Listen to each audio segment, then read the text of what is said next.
Bonjour, j'espère que vous allez bien, c'est Janine et dans cette vidéo je vais vous parler de comment faire pour trouver une bonne affaire. Alors ça fait suite à une première vidéo que j'ai déjà faite, mais j'ai appris de nouvelles choses et je trouvais que les choses que j'avais apprises étaient très intéressantes. C'est pour cette raison que je fais une deuxième vidéo que vous voulez partager. Alors rapidement pour celles ou ceux qui me découvrent, je suis Janine, j'aide les gens à acheter leur premier bien immobilier. Alors, je vous invite à rester jusqu'à la fin parce qu'une surprise vous attend. Alors c'est parti.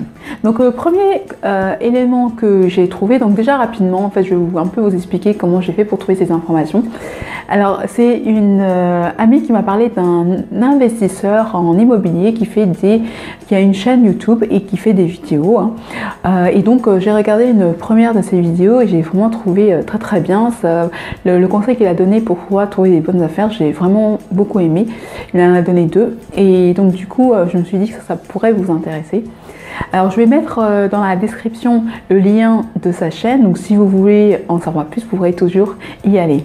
Alors également, je fais partie d'un groupe d'investisseurs et donc je leur ai demandé tout simplement comment ils font pour trouver les bonnes affaires et donc ils m'ont donné quelques conseils que je vais partager avec vous. Donc je vais vous parler du groupe par la suite. Et une dernière chose, j'ai regardé une émission qui est sur M6 que vous connaissez, peut-être que même vous l'avez vu, c'est Capital et donc en fait le sujet c'était comment trouver une bonne affaire et j'ai trouvé un élément que j'ai trouvé en fait, ils ont parlé de quelque chose que j'ai trouvé vraiment très intéressant et que je veux vous partager. Donc je vais mettre également dans la description le lien vers cette émission, donc si ça vous intéresse pour avoir plus d'informations. Donc c'est parti. Donc premier conseil. Alors le premier conseil c'est tout simplement de vous connecter à un réseau d'investisseurs. Voilà, et donc vous connectez à un réseau d'investisseurs et puis vous leur dites tout simplement que vous êtes à la recherche d'un bien immobilier, d'une bonne affaire. Donc évidemment, en tant qu'investisseurs, eux aussi, ils sont à la recherche de bonnes affaires, mais comme nous sommes tous différents, donc ils sont à la recherche d'affaires différentes que de la vôtre, donc des vies différents, avec des types de biens différents. Donc si vous leur dites que vous êtes à la recherche de ces bonnes affaires, peut-être que eux ils sont en relation avec d'autres agents immobiliers ou peut-être que dans la recherche ils vont trouver des biens et puis ils vont pouvoir vous en parler. Maintenant, comment faire pour se connecter à de tels réseaux? C'est simple. Moi, ce que j'ai fait, c'est que je suis allée sur Meetup et j'ai cherché en fait des groupes d'investisseurs immobiliers. C'est comme ça que j'ai trouvé mon groupe auquel j'appartiens. Moi, j'appartiens au Cercle des investisseurs, pour ceux qui ne connaissent pas.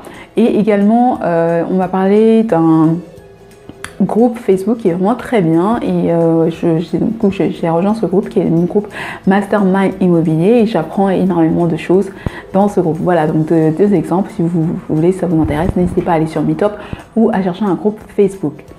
Alors, deuxième moyen pour pouvoir trouver de bonnes affaires, c'est de contacter les agents immobiliers. Donc là, c'est ce que fait l'investisseur immobilier dont mon ami m'a parlé. Donc lui, pour trouver des bonnes affaires, il contacte les agents immobiliers. Il leur explique qu'il est investisseur immobilier, qu'il est à la recherche de bonnes affaires et il leur propose une commission pour, si jamais les agents immobiliers lui permettent de trouver une bonne affaire, il leur propose une commission et c'est comme ça en fait qu'il trouve des bonnes affaires. Donc je trouve vraiment super intéressant parce que franchement, si l'agent immobilier vous permet de trouver une bonne affaire qui va vous rapporter des milliers et des milliers d'euros pendant plusieurs années, ça vaut la peine de lui payer une commission. Sincèrement, moi si j'étais là actuellement, je suis en phase de préparation, donc je me forme et je me prépare également financièrement, mais si j'étais en phase de recherche, je ferais ça et également je dirais dans mon groupe de réseau, je suis à la recherche de tel bien. Voilà. Troisième conseil. Alors ça rejoint un peu le premier conseil, mais c'est un petit peu différent. C'est de bien s'entendre avec les agents immobiliers et les notaires. Donc voilà, c'est très important vous-même de chercher à bien vous entendre avec les agents immobiliers et les notaires. Et comme ça, donc dès qu'ils ont connaissance de bonnes affaires, ils n'hésiteront pas à vous en parler. Les conseils qui vont suivre, ce sont les conseils que m'ont donné les différents investisseurs du groupe auquel j'appartiens. Une en fait qui m'a conseillé de chercher du côté des maisons abandonnées. Voilà. Donc comment reconnaître une maison abandonnée? C'est une maison dont par exemple le jardin est pas tondu depuis longtemps, dont la boîte aux lettres déborde de publicité, également les volets sont fermés, une maison donc qui est fermée tout simplement tout le temps. Voilà, donc ça c'est un moyen de pouvoir reconnaître les maisons abandonnées.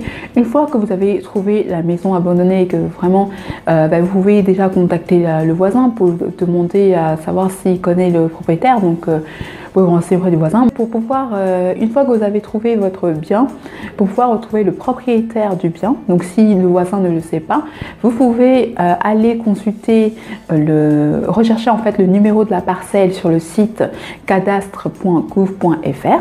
Une fois que vous avez trouvé, que vous avez obtenu ce numéro de parcelle, vous pouvez contacter le centre des impôts fonciers du département concerné et ils vont pouvoir vous donner l'information du nom du nom du propriétaire, et avec un peu de chance sur les pages, vous allez pouvoir retrouver le nom du propriétaire et le contacter pour lui demander si il souhaite vendre sa maison. Voilà, et donc vous serez vraiment en bonne situation étant donné que vous serez seul en fait. Finalement, il n'y aura pas d'autres concurrents en face de vous, puisque la majorité des acheteurs trouvent leurs biens sur internet. Donc 95% exactement des acheteurs trouvent leurs biens sur internet. Alors, on en est au cinquième. Donc cinquième conseil. Donc faites une recherche enregistrée sur le Bon Coin avec des filtres et mettez en place des notifications. Deuxième conseil, vous pouvez créer vous-même votre bonne affaire. Comment? Vous achetez un bien que vous allez exploiter de façon à en faire une bonne affaire. Donc par exemple, vous achetez un T2, donc vous achetez un grand T2 au prix d'un T2, et puis un T2 avec des travaux, si possible, le mieux, ça c'est l'idéal. Et donc justement, comme vous faites des travaux, vous transformez le T2 en T3. Et sachez que un T3 qui est récemment rénové vaut toujours plus cher qu'un T2 récemment rénové. Donc vous allez forcément faire une bonne affaire. Également, vous pouvez aussi, si vous avez achetez une maison, vous pouvez exploiter les combles, c'est-à-dire le dernier étage de la maison et le toit, et les sous-sols. Donc vous pouvez en faire, par exemple, au sous-sol, vous pouvez faire une salle de réception, une salle de cinéma, ou au niveau des combles, vous faites une salle de cinéma aussi. C'est à vous de voir, de façon à optimiser, à valoriser en fait la maison, et ainsi à pouvoir la louer plus facilement. Donc là, vous ferez de bonnes affaires. Voilà, donc créez votre propre affaire en achetant une maison T2, tout ça, et en le transformant soit en T3 et en y mettant des salles qui pourraient intéresser vos locataires, comme des salles de sport, des salles de cinéma, également des salles... voilà, des salles de réception, comme vous voulez. En tout cas, cherchez à vraiment exploiter au maximum ce bien, à l'optimiser, à faire des travaux pour pouvoir augmenter sa valeur. Ça vous permettra soit de faire une belle plus-value si vous vendez ce bien, ou soit de louer plus cher le bien. Septième conseil. Alors ça c'est très important, c'est connaissez parfaitement les prix du marché et la ville. Donc ça c'est super important de connaître parfaitement les prix du marché et la ville pour pouvoir repérer facilement les bonnes affaires. Huitième conseil, donc soyez patient. Alors si vous voulez vraiment faire une bonne affaire, c'est-à-dire vraiment économiser beaucoup d'argent et gagner beaucoup d'argent, c'est de chercher l'idéal vraiment, c'est de chercher les 10% de rentabilité. Donc si vous trouvez un bien et vous calculez la rentabilité et que la rentabilité n'atteint pas à 10%, si vous, voilà, après ça vous doit, si vous n'êtes pas pressé, si vraiment votre but c'est vraiment une bonne rentabilité, patientez pour qu'une bonne affaire vous arrive. Voilà. Alors ce 9e conseil, donc c'est donc en fait je suis chrétienne et en fait c'est notre pasteur, mon pasteur qui m'en a parlé, donc je me suis dit wow, ça pourrait être intéressant, ça pourrait vous intéresser. En fait c'est un notaire qui lui a dit que si vous voulez faire de bonnes affaires, soyez très vigilant en octobre et en novembre, parce que c'est vraiment cette période que vous pouvez faire de bonnes affaires. Ça ne veut pas dire que vous ne pouvez pas faire de bonnes affaires en dehors de ces périodes-là, mais en octobre et en novembre, il y a particulièrement de bonnes affaires. Pourquoi? Parce que en été, donc c'est un peu particulier, hein, mais en été, il y a beaucoup de gens qui en fait se laissent aller au niveau de leur engagement, on va dire. Et donc, ils se permettent des infidélités. Et donc, du coup, il y a une augmentation des divorces. Donc, c'est ce que le notaire dit. Et donc, du coup, en novembre et en octobre, il y a de bonnes affaires parce que, bien évidemment, ils souhaitent vendre plus vite l'appartement pour pouvoir aller chacun de leur côté. Voilà. Également, donc pour ceux qui sont restés, votre surprise, c'est un conseil bonus. Donc ça, ce conseil-là, je l'ai trouvé dans l'émission dont je vous parlais de Capital. Alors sachez que les agents immobiliers, ce qu'ils font pour pouvoir trouver des maisons ou des appartements à vendre, enfin plutôt des appartements à vendre, c'est de contacter les gardiens et les concierges, parce que les gardiens et les concierges sont au courant de tout ce qui est décès, divorce, départ dans l'immeuble. Et donc du coup, ils les contactent, ils vont les voir et ils discutent avec eux pour connaître en fait les appartements qui vont probablement très rapidement bientôt se vendre. Et donc moi je me suis dit ce serait pas mal de vous le dire. Donc vous aussi vous pouvez contacter les concierges, aborder en fait les concierges et les gardiens de l'immeuble dans lequel l'appartement voilà, qui vous intéresse, ou dans une ville qui vous intéresse. Vous pouvez aller dans la ville qui vous intéresse et puis vous repérez, vous allez dans les immeubles. S'il y a un immeuble qui vous intéresse, vous pouvez contacter le gardien et le concierge et lui expliquer que vous êtes un investisseur immobilier, ou même que si vous achetez votre exemple, que vous souhaitez acheter votre exemple principal, est-ce que voilà, est-ce qu'il a connaissance d'un départ ou d'un décès, etc., d'un divorce.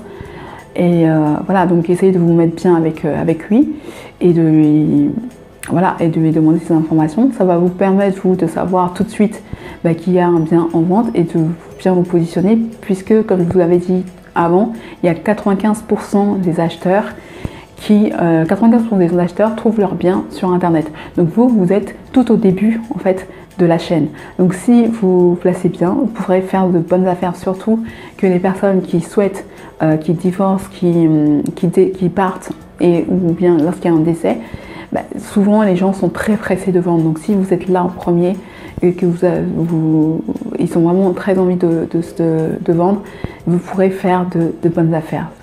Voilà, donc sachez que également, vous allez voir dans l'émission, que les gardiens et les concierges souvent en fait demandent une commission aux agents immobiliers et ils font jouer aussi la concurrence.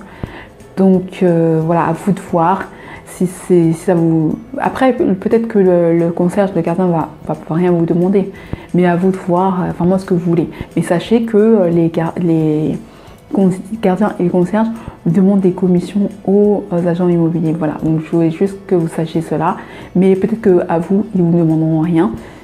Voilà, mais sachez que c'est un moyen en fait pour faire une bonne affaire. Voilà, donc c'était tout pour cette vidéo. Donc si vous voulez avoir plus d'informations pour réussir sereinement votre achat immobilier, n'hésitez pas à télécharger le pack acheteur que je vous offre gratuitement. Il vous suffit de cliquer sur le lien qui se trouve en dessous de la vidéo. Vous trouverez 2 livres et également 41 idées de compléments de revenus pour vous aider à constituer votre épargne. N'oubliez pas également de vous abonner à la chaîne et d'activer la cloche pour ne pas manquer mes prochaines vidéos. Je vous souhaite une très bonne journée. Je vous dis à très bientôt.